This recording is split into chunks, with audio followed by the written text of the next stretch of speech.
Welcome to our latest kitchen remodel. This has been a great project that we've had a lot of fun with, and I'm excited to show you some of the features that went into this that make it really special.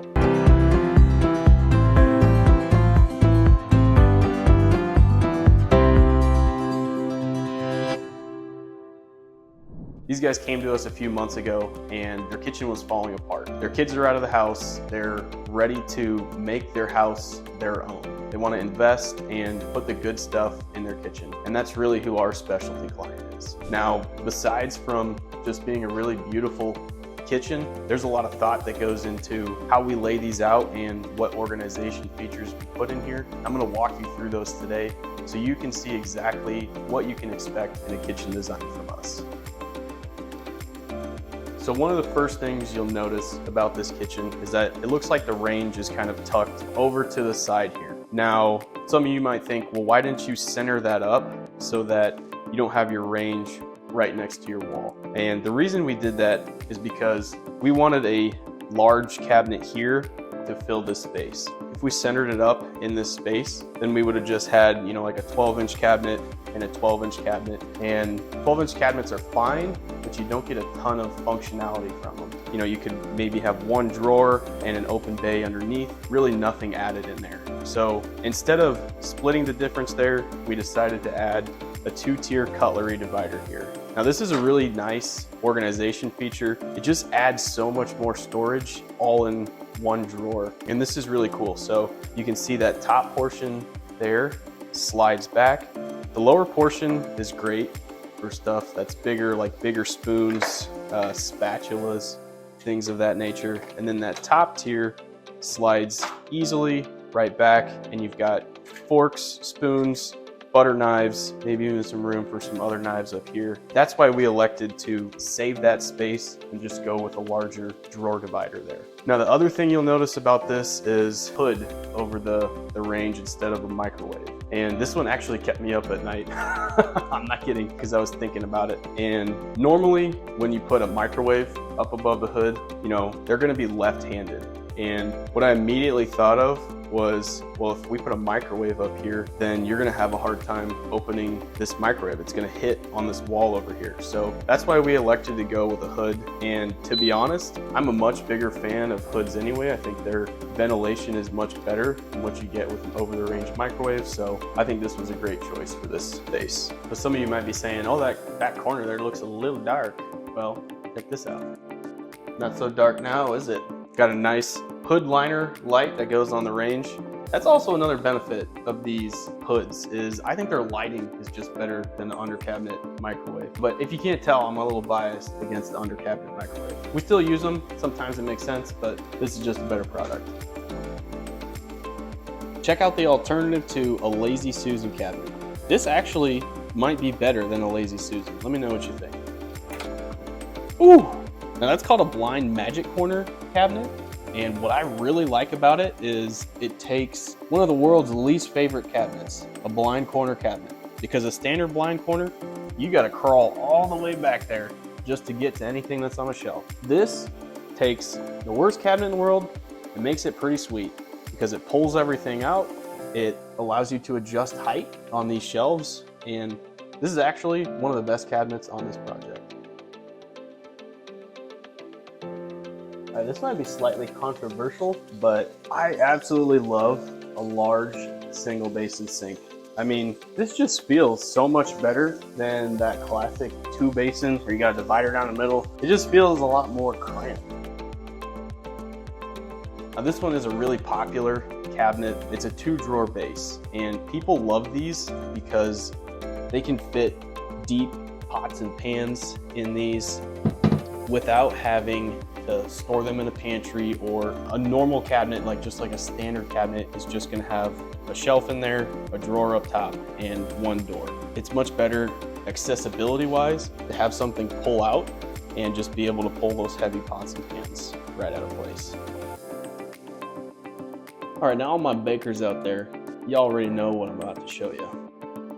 Mixer lift cabinet.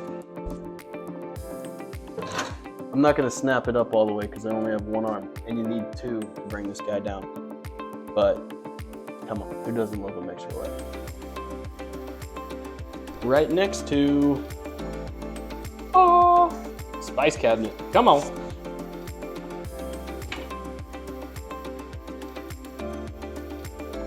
Here on the peninsula portion, we were able to fit in a Lazy Susan. This is a little bit smaller Lazy Susan. It's a 33-inch. That is a great cabinet, great storage. Everybody loves Lazy Susans. You get a lot of depth out of that, so she's gonna be able to store a lot of items in here. You see how close the microwave is to the fridge? Now you want me to open that and you want them to hit and rub together? Sorry. Boom. They don't. This is a counter depth refrigerator, and it's got different hinges on it because it is typically recessed back, you know, kind of closer to a surround of a cabinet. So those hinges worked out beautifully. Microwave functions flawlessly. Nailed it.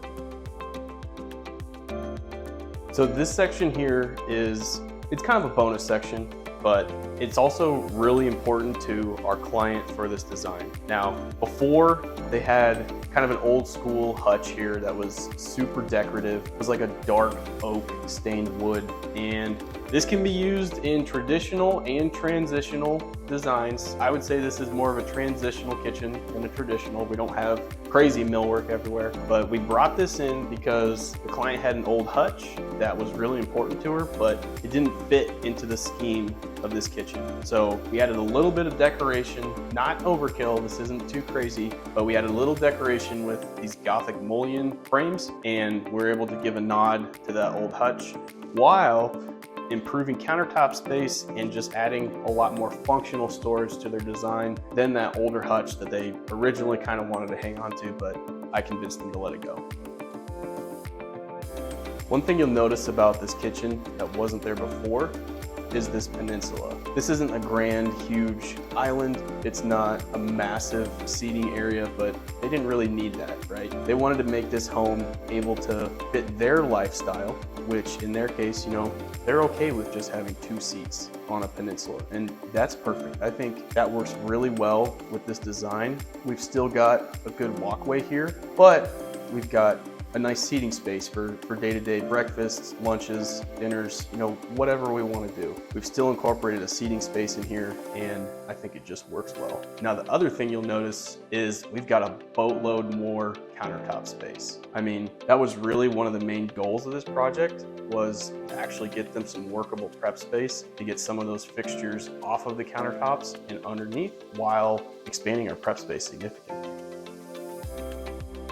Okay, in that first section, we talked about hood that's over the range. So where did our microwave go in this design? Well, it went into a cabinet right next to the fridge.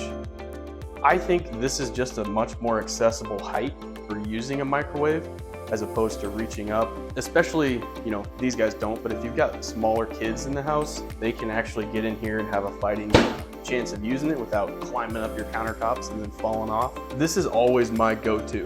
When I'm doing designs, if we can get a chest height pantry microwave in there, we're good to go.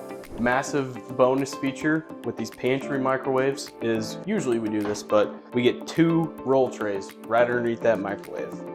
These are kind of the equivalent of the 2-drawer base, but sometimes I like these a little better because you can adjust the height on them and you have a lot more depth than what you get with a 2-drawer base. So clearly this is more than 12 inches, you know, this is probably closer to 18, but we're able to fit a little bit taller items in these roll tray cabinets.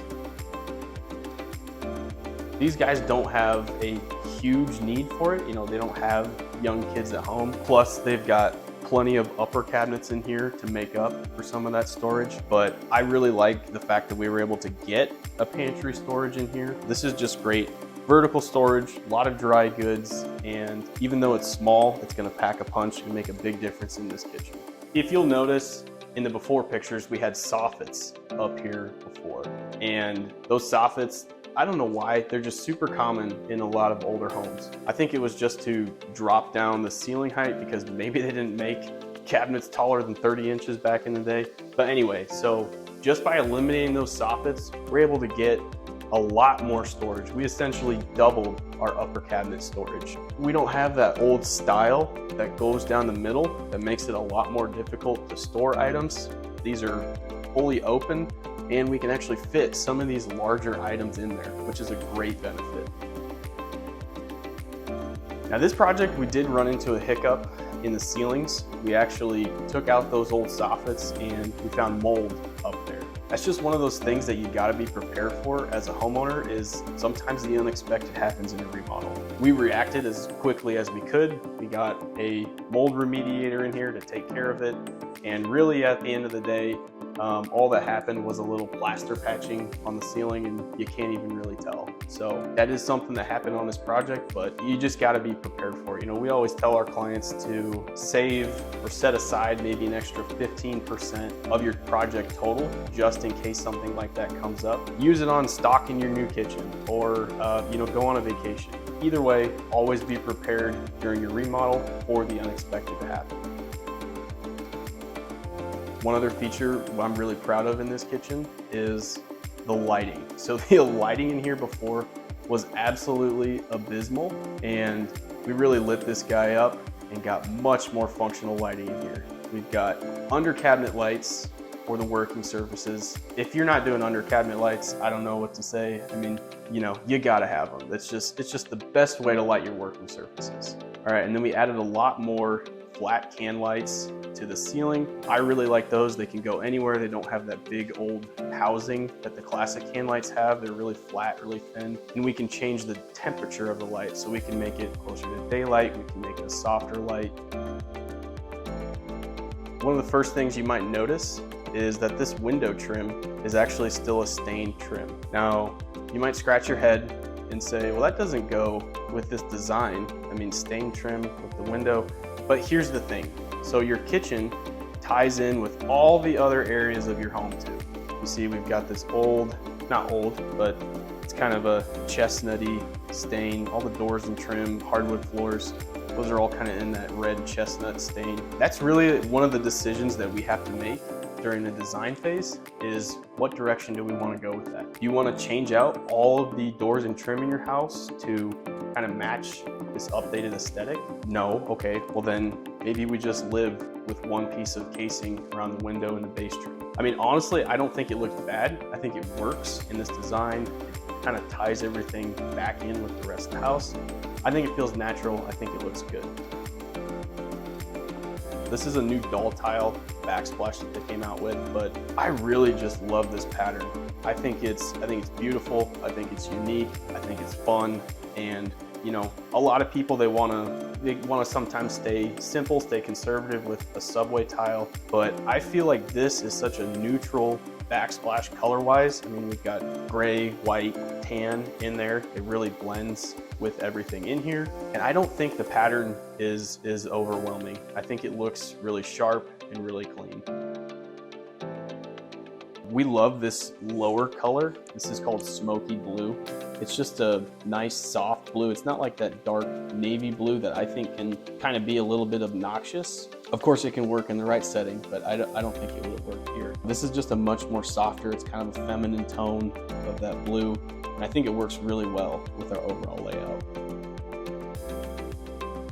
So this is actually a vinyl tile. It looks really close to a ceramic tile. The reason we went with this look product is because, you know, we've got hardwoods right next to it. I didn't want to do a wood look vinyl plank or something in here, because then you got to go throughout the whole house, and quite frankly, our budget just didn't allow for that on this job. So that's why we went with a vinyl product, a luxury vinyl tile.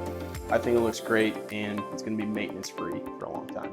Thank you guys for watching this video. I hope you learned a little bit about our thought process and what we try to incorporate into our designs. There's really a lot of thought that goes into it. It's not just a bunch of pretty boxes with us. I try to think through each individual cabinet and make sure that it's value added, make sure that it's going to benefit our lives and our clients, well, not my life, but my clients' lives in some way. I'm really proud of this kitchen. I hope you guys see everything that went into it. I'd love to hear your thoughts. So if you want to drop a comment down there and just let us know what you think. What would you have changed? What did we miss out on? What did we do well? Thank you for watching. Like and subscribe. We'll see you next time.